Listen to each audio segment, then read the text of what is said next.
Church నమ్ముకుంటే మా నాన్న ఈ ఖమ్మం మోసే గారు చర్చికి వెళ్ళాడు.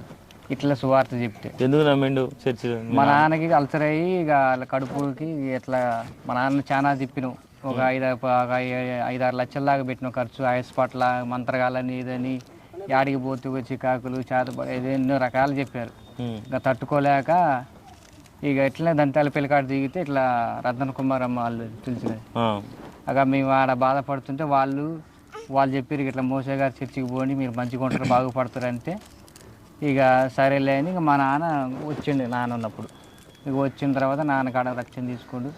మా నాన్న 2 సంవత్సరాల లోపల 6 నెలల లోపల బాగుపడ్డాడు. ఇంకా బాగుపడిన తర్వాత ఇక నాకు పెళ్ళి కాలే అప్పుడు. ఇంకా పెళ్ళి కాకుండా నేనుండి ఇక తిరిగి వచ్చిన తర్వాత పెళ్ళి అయింది. ఇక మా నాన్న ఒకటే మా అమ్మ వెళ్ళలేదు. అప్పుడు మా నాన్న ఒకటే వెళ్ళాడు. ఇక మేము ముగ్గురు వెళ్ళలేదు.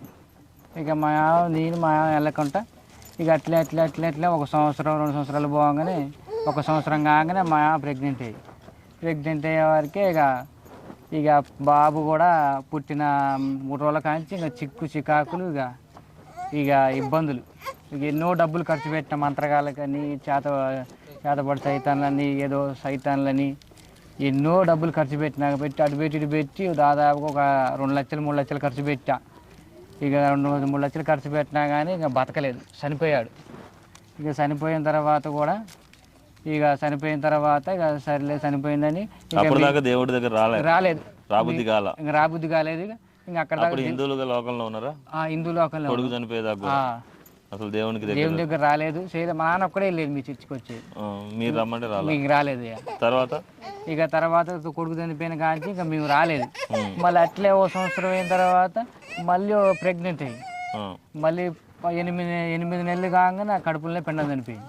8 నెలలకి ఆ కడుపులో పిండం చనిపోయినప్పుడు కూడా చర్చికి రాలే. ఆ కడుపులో పిండం చనిపోయినప్పుడు అప్పుడు అయ్యగారి కాడికి వచ్చినాం. మా నాన్నగారి కాడికి వస్తే నాన్న ప్రార్థన చేసింది, బతక చనిపోయింది, ఇంక వెళ్ళిపోండి అంటే వెళ్ళిపోయిన తర్వాత పాపం ఒక దేవుడి దగ్గర ఆ పిండం కూడా పడిపోయింది. ఇక పడిపోయిన తర్వాత ఇక తెల్లవారిన తర్వాత ఇక 2 రోజులు 3 రోజులు ఉన్నాం. ఇక తర్వాత ఇంక దేవుడిని నమ్ముకుంటామని ఇక మీ కాడికి వచ్చి అప్పుడు మీ ఇద్దరు నమ్మారు. టక్కన పోయిన ఆ రక్షణ తీసుకున్నాం. 1 సంవత్సరం కల్లా ఇబ్బందులు అంటే మంచుకుని తర్వాత ఈయన కడుపులు పడ్డాడు. ఫస్ట్ వీడా నిలబడరా. ఇంకా ఈ బాబు కడుపులో పడ్డాడు. ఈ బాబు కాంచి ఇక మాకు దేవుడి ప్రార్థన వల్ల అయ్యగారి ప్రార్థన వల్ల మాకు సంతానం ఆగింది. ఈ బాబు పుట్టిండు, మంచిగా ఉన్నాడు. ఇక ఈ బాబు పుట్టిన తర్వాత కాంచి ఇక 1 సంవత్సరం 2 సంవత్సరాల లోపల మళ్ళీ ఈ బాబు కడుపులు పట్టడం మా దేవుడి కృప వల్ల పాప సంజయ్ వాళ్ళ అమ్మను మా అమ్మ వాళ్ళ 2 ఆడవాళ్ళు ఉన్నారు. ఇక ఆటోలు తీసుకుపోదామని ఇక ఖమ్మం గవర్నమెంట్ హాస్పిటల్కి వేసిపోయే లోపల ఖమ్మం ఈ మధ్యలో పోగానే ఆటోలోనే డెలివరీ అయింది. ఉత్తోనే ఆటోలో పుట్టాడు. తండ్రి నేను ఒకటే ప్రార్థన చేసిన, ఏ ఆపరేషన్లు ఏ కాకోకుండా చల్లగా నిలబడి అయితే నీ సాక్షి. పిల్లలు పోయిన తర్వాత దేవుడు మందిరంలో రక్షణ తీసుకున్నాక 2 కొడుకుల్ని దేవుడు ఇచ్చాడు. డాక్టర్లు అందరూ చెప్పారు గర్భం నిలబడదు, సంతానం అందదు అని చెప్పేసి మాతో అందరితో కూడా డాక్టర్లు చెప్పిన రిపోర్ట్లు ఉన్నాయి. ఖమ్మంలో చూపిస్తే కూడా మేము డాక్టర్లను అడిగినా పుట్టరు అన్న గుర్తుందా? పుట్టరు, ఇంకా సంతానం పుట్టరు అని చెప్పేసాం.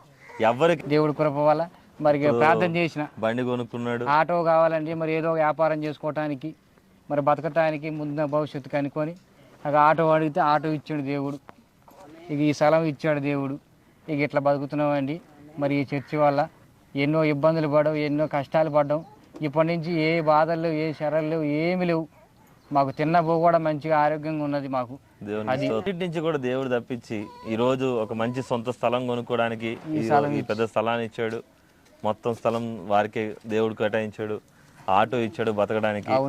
అసలు ఏం లేకుండా పోతారా అని ఎక్కిరించిన వాళ్ళందరి ముందు ఆస్తికర్తగా సంతానంతో అన్నిటితో కూడా దేవుడు నిలబెట్టిండు. దేవుడు వీరిని దీవించును గాక. ఆమేన్.